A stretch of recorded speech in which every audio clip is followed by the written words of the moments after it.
Au moment, les gens font les choses, c'est grave. On croyait seulement que c'est dans les maisons qu'on coupe la lumière, mais même dans le train.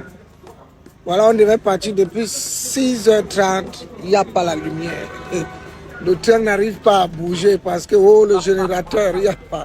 Regardez d'abord le train, c'est soudé partout. La casse, c'est soudé partout. Alors, quand on peut me mettre dans le train comme ça, même les wagons se disloquent.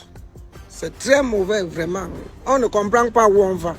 Même dans le train, il n'y a pas la lumière. Le train devait partir à 7h30. À 6h30, on est déjà là à 8h. Ça ne bouge pas. Les anciennes locomotives, les vieux wagons, ça veut dire que tout le pays, c'est la casse. On va s'en sortir. On vient démarrer le générateur du train avec la batterie de la Tercel. C'est très compliqué. Très compliqué. Regardez la soudure. Ce sont les gars de Dakar qui ont soudé ça. Première classe. Bonjour et je suis très heureux de vous retrouver ce matin. Alors j'ai quelques questions à poser à tous mes frères africains. J'ai vu que quelqu'un peut se lever, il traite un héros de libération bandit et tout le monde le croit. Alors je vais vous poser une question. Tu as récité pendant tout ton cursus que Magellan a fait le tour du monde. Est-ce qu'on t'a présenté l'itinéraire de Magellan? Est-ce que Magellan est même passé par ton village? Et je ne dis pas qu'il n'a pas fait le tour du monde, mais c'est que eux, ils ont décidé de ce qu'ils appelaient monde. Ils t'ont fait réciter ça jusqu'à tu as eu les diplômes avec. On t'a dit Christophe Colomb a découvert l'Amérique. Et tu as récité ça jusqu'à aujourd'hui. Et si je dis qu'il n'a pas découvert l'Amérique, tu ne vas pas me croire. Mais pourtant, il a trouvé des gens. Alors la découverte, c'était par rapport à qui? Le manque de ta propre connaissance ne fait pas que la connaissance n'existait pas. Donc tu arrives dans un pays, on te dit, voilà, les gens, ils existent. Toi, tu dis que tu as découvert, tu n'as rien découvert du tout. Mais tu as récité ça pour avoir les diplômes. Et ils ont donné leur nom. Colombie pour Colombe, America pour Americo de Vespucci. Et on accepte ça, on avance. Il y a même des gens qui sont arrivés jusque dans ton pays. Ils ont trouvé que tes ancêtres étaient là. Ils ont donné des noms. Est-ce que tu t'es posé la question de savoir comment ton pays là s'appelait avant que ces gens-là n'arrivent? Les gens arrivent, ils disent Rio dos Camaroes. Et ton pays finit par s'appeler Cameroun. Et on te donne l'impression que le pays n'existait pas avant. Mais parce que la préoccupation de ceux qui y étaient n'était pas une propagande pour savoir comment le pays s'appelait. Ils vivaient leur vie. Mais on a donné le nom Cameroun et tu récites je suis Camerounais. Je suis Camerounais. Mais le nom ne vient pas de toi. Alors il faut faire attention aux dérivations et à la tricherie, au trucage de l'histoire. Qu'on vient te balancer sur des plateaux en bout d'histoire et finalement, parce qu'on veut manipuler les communautés. J'ai vu à la suite de la publication où j'ai dit qu'on ne peut pas qualifier Wandje de bandit, j'ai vu des gens qui sont originaires de Mogo dire que ouais, mais parce que tu ne connais pas notre douleur. Mais quelle douleur vous avez eu que eux, ils ont sacrifié leur famille.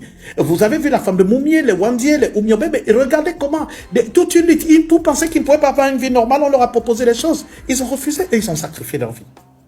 Et donc, je voulais vous dire, et ce sont ces gens-là qui parlent de Dieu, qui parlent de la Bible tout le temps. Mais citez-moi un seul prophète qui a libéré son peuple et il n'a pas fait de guerre. Ou des gens n'en sont pas morts. Abraham, Moïse, Josué, David, tous ont fait des guerres. Samson a tué des Philistins parce que c'était sa mission dès le ventre de sa mère. Josué a exterminé même toute une ville qui s'appelait Jéricho. On trouve la bravo parce que c'était la mission de Dieu. Alors, lorsqu'on vient, on vous balance qu'on a tué des gens. Ça veut dire que c'est des bandits. Mais est-ce que vous viendrez aujourd'hui à l'idée de dire que Moïse, David ou Abraham sont des bandits? Il faut faire attention. Parce que quand Dieu confie une mission, vous ne pouvez pas sortir de quelque part et vous commencez à dire non, c'est des bandits. Mais bandits, c'est par rapport à quoi? C'est par rapport au fait que quelqu'un se lève et dit, il y a des gens qui sont venus, ils exploitent mon pays. J'entends des gens me dire, mais on avait déjà acquis l'indépendance. Vous aviez acquis quelle indépendance? Mais justement, après 1960, le théâtre qui s'est passé, qu'on appelait indépendance, eux, ils estimaient que c'était pas exactement ça. Il fallait une indépendance totale. Et c'est pour ça que les luttes de libération ont continué, même dans un pays comme le Cameroun, jusqu'en 70-72. Moi, mon père était affecté à Ngambé. En 72, il y avait le maquis à Ngambé et c'était comme une affectation disciplinaire. Donc, il faut pas vous arrêter sur des bouts d'histoire. Et parfois, je vais vous dire comment vous savez, l'histoire est racontée par les vainqueurs. Les vainqueurs racontent généralement l'histoire à leur façon pour vous convaincre qu'ils étaient obligés de faire ça parce que c'est ce que les autres avaient fait. Donc, le vainqueur ne vous raconte pas une histoire pour se donner du tort. Le vainqueur raconte une histoire pour renvoyer le tort à l'autre. Il y a des choses qui se passent aujourd'hui pendant que vous êtes contemporain. Il y a des gens qui sont en prison. On dit c'est des ils ont manifestation des opposants et tout cela. Dans 50 ans, on va publier des choses pour dire qu'ils ont même tué des gens. Et vous, tu vas voir que d'autres personnes vont croire. Non. L'histoire, il faut faire très attention. Les guerres de libération, on ne peut pas assimiler. Dites-moi comment un homme qui se battait pour libérer un peuple peut se battre pour le tuer. Alors, l'administration coloniale était très technique. Ils avaient les techniques de diabolisation de ces révolutionnaires et ils mettaient en place des stratégies pour les diaboliser. Parfois, ils exterminaient eux-mêmes des villages. Vous savez pourquoi André-Marie Bida a été remplacé? On lui avait demandé de raser toute la grande zone de la Sanaga. Donc, il faut pas que vous vous leviez et que par des bouts d'histoire, on vous manipule. Et vous tenez des Bibles. Des gens ont libéré le peuple d'Israël au prix du sang. Ils ont libéré le peuple de Dieu au prix du sang. Donc, ne venez pas mettre ça en bout parce que c'est de la manipulation. C'est de la manipulation. Lorsque vous avez un objectif à atteindre, qui est un objectif de Dieu, et que sur la route, il y a des dégâts, ça fait partie du plan de Dieu.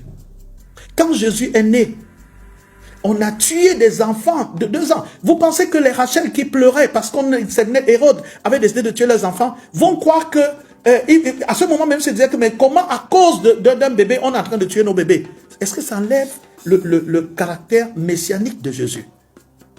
Non. Il faut faire très attention avec des choses que les gens ils viennent vous balancer, des choses qui sont comme des bouts de phrases pour aboutir à des manipulations grotesques.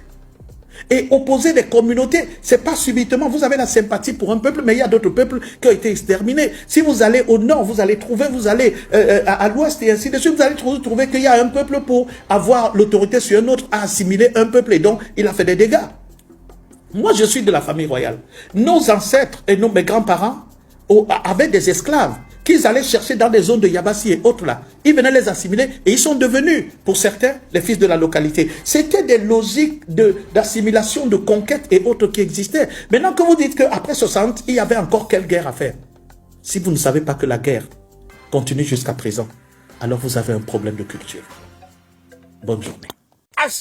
Toi qui regardes, n'oublie pas de liker et de commenter. Vraiment, si tu n'es pas encore abonné, fais-le.